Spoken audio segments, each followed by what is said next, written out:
ಮೈಸೂರಿನ ಜಯದೇವ ನಗರದಲ್ಲಿ ಸಂವಿಧಾನ ಶಿಲ್ಪಿ ಡಾಕ್ಟರ್ ಬಿಆರ್ ಅಂಬೇಡ್ಕರ್ ಯುವ ಸೇನೆ ವತಿಯಿಂದ 134ನೇ ಡಾಕ್ಟರ್ ಬಿಆರ್ ಅಂಬೇಡ್ಕರ್ ಹುಟ್ಟುಹಬ್ಬವನ್ನು ಚಾಮುಂಡೇಶ್ವರಿ ವಿಧಾನಸಭಾ ಕ್ಷೇತ್ರದ ಶಾಸಕರಾದ ಜಿಟಿ ದೇವೇಗೌಡರವರು ದೀಪ ಬೆಳಗಿಸಿ ಡಾಕ್ಟರ್ ಬಿಆರ್ ಅಂಬೇಡ್ಕರ್ ಪುತ್ಥಳಿಗೆ ಪುಷ್ಪಾರ್ಚನೆ ಮಾಡುವ ಮುಖಾಂತರ ಅದ್ದೂರಿಯಾಗಿ ಆಚರಿಸಲಾಯಿತು.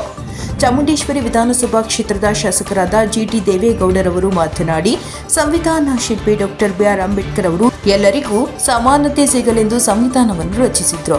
ಅಂಬೇಡ್ಕರ್ ಅವರು ಯಾವುದೇ ಒಂದು ಜಾತಿಗೆ ಸೀಮಿತವಾದವರಲ್ಲ, ರಾಷ್ಟ್ರದ ಎಲ್ಲಾ ಜನರಿಗೂ ಸೀಮಿತವಾದವರು.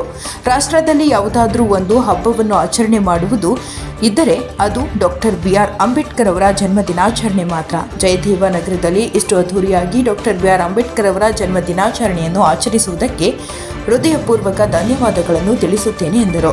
ನಂತರ ಜಿಟಿ ದೇವೇಗೌಡರವರು ಅನ್ನ ಸಂತರ್ಪಣೆಯ ಕಾರ್ಯಕ್ರಮಕ್ಕೆ ಚಾಲನೆ ನೀಡಿದರು.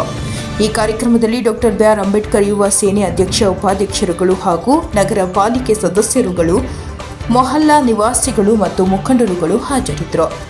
ವರದಿ ಟಿಎಸ್ ಶಶಿಕಾಂತ್, ಎನ್ಕೆಎಸ್ ಟಿವಿ4. ಹಬ್ಬದೋಪಾದಿಯಲ್ಲಿ ಆಚರಣೆಯನ್ನು ಮಾಡ್ತಾ ಇದ್ದೀರಿ.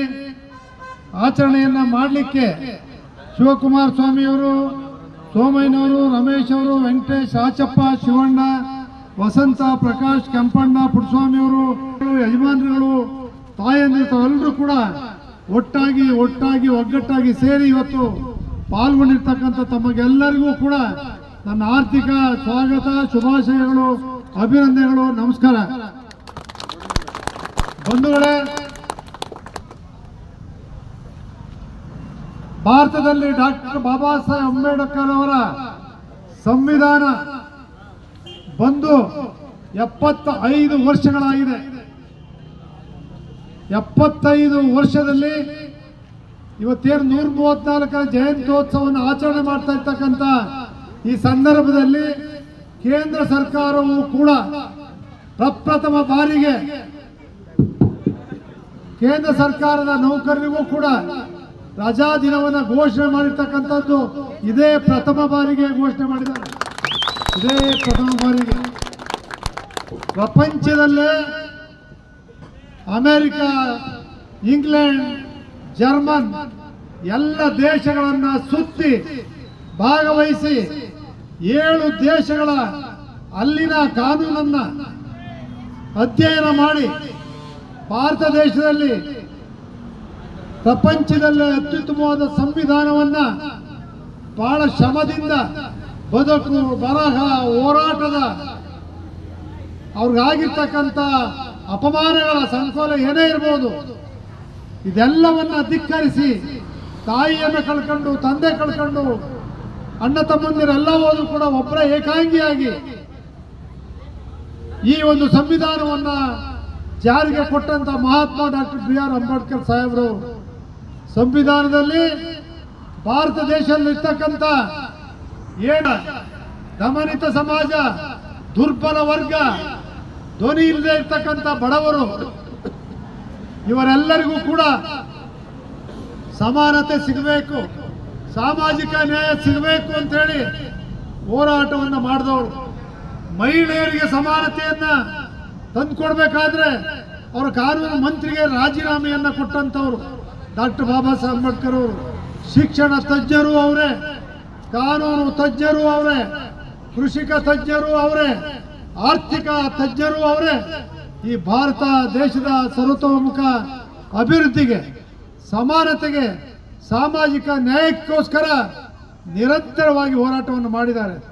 ತಾವೆಲ್ಲರೂ ಕೂಡ ಒಂದು ಸಾರಿ ಆಲೋಚನೆ ಮಾಡ್ಕೊಳ್ಬೇಕು. ಹಿಂದೆ 75 ವರ್ಷದಲ್ಲಿ ಯಾವ ರೀತಿ ನಮಗಿತ್ತು, ಸಮಾನತೆ ಇತ್ತ, ಸಮಾಜದಲ್ಲಿ ಒಟ್ಟಾಗಿ ಬದುಕಕ್ಕಾಗ್ತಿತ್ತ, ಊರೊಳಗಡೆ ಬರೋಕ್ಕಾಗ್ತಿತ್ತ, ಕೆರೆ ನೀರು ಮುಟ್ಟಕ್ಕಾಗ್ತಿತ್ತ, ಮೇಷ್ಟ್ರ ಪಾಠ ಹೇಳ್ಕೊಡ್ತಿದ್ರ, ಇದ್ಯಾವುದು ಕೂಡ ಇರಲಿಲ್ಲ. ಆವತ್ತಿದ್ದಂಥ ಪ್ರಜಾಪ್ರಭುತ್ವ ವ್ಯವಸ್ಥೆ ಬರೀ ಪದವೀಧರರು, ವ್ಯಾಪಾರಸ್ಥರಿಗೆ ಮಾತ್ರ ಓಟಿನ ಹಕ್ಕಿತ್ತು, ಪದವೀಧರರಾಗಿರೋರು ಮಾತ್ರ ಓಟಿನ ಹಕ್ಕಿತ್ತು. ಆದರೆ ಡಾಕ್ಟರ್ ಬಾಬಾ ಸಾಹೇಬ್ ಅಂಬೇಡ್ಕರ್ ಅವರು ಪ್ರತಿಯೊಬ್ಬ 18 ವರ್ಷ ತುಂಬಿದ ಪುರುಷ ಆಗಲಿ ಮಹಿಳೆ ಆಗಲಿ ಅವ್ರಿಗೆ ಮತದಾನದ ಹಕ್ಕನ್ನು ಕೊಟ್ಟು ಅವರು ಆಯ್ಕೆ ಮಾಡಿ ಮತ ಗಟ್ಟೆ ಬೂತಿಂದ ಹುಟ್ಟಬೇಕು. ಮಗುವಿನಿಂದ ಹೊಟ್ಟೆಯಿಂದ ಹುಟ್ಟತಕ್ಕಂಥದ್ದಲ್ಲ ಈ ಸಂವಿಧಾನ ಪ್ರಜಾಪ್ರಭುತ್ವ. ಈ ಸಂವಿಧಾನದ ಅಡಿಯಲ್ಲಿ 18 ವರ್ಷ ತುಂಬಿದ ಎಲ್ಲ ಮತದಾರರು ಕೂಡ ಪವಿತ್ರವಾದ ಮತದಾನವನ್ನು ಒಬ್ಬರಿಗೆ ಒಂದೇ ಮತದಾನದ ಹಕ್ಕು. ನರೇಂದ್ರ ಮೋದಿಯವರೇ ಇರಲಿ, ಸಿದ್ದರಾಮಯ್ಯನವರಿರಲಿ, GT ದೇವೇಗೌಡ ಇರಲಿ, ಒಬ್ಬರಿಗೆ ಒಂದೇ ಮತದಾನ, ಪವಿತ್ರವಾದಂಥ ಮತದಾನ. ಈ ಪವಿತ್ರವಾದ ಮತದಾನ ಹಕ್ಕನ್ನು ಕೊಟ್ಟಿದ್ದೇನೆ. ನೀವು ಯಾವತ್ತೂ ನನ್ನ ಪರಿಶ್ರಮ ಪಟ್ಟಿದ್ದೇನೆ. ಅವ್ರು ಯಾವತ್ತೂ ಕೂಡ ಎದುರಲಿಲ್ಲ, ದ್ವೇಷ ಮಾಡಲಿಲ್ಲ.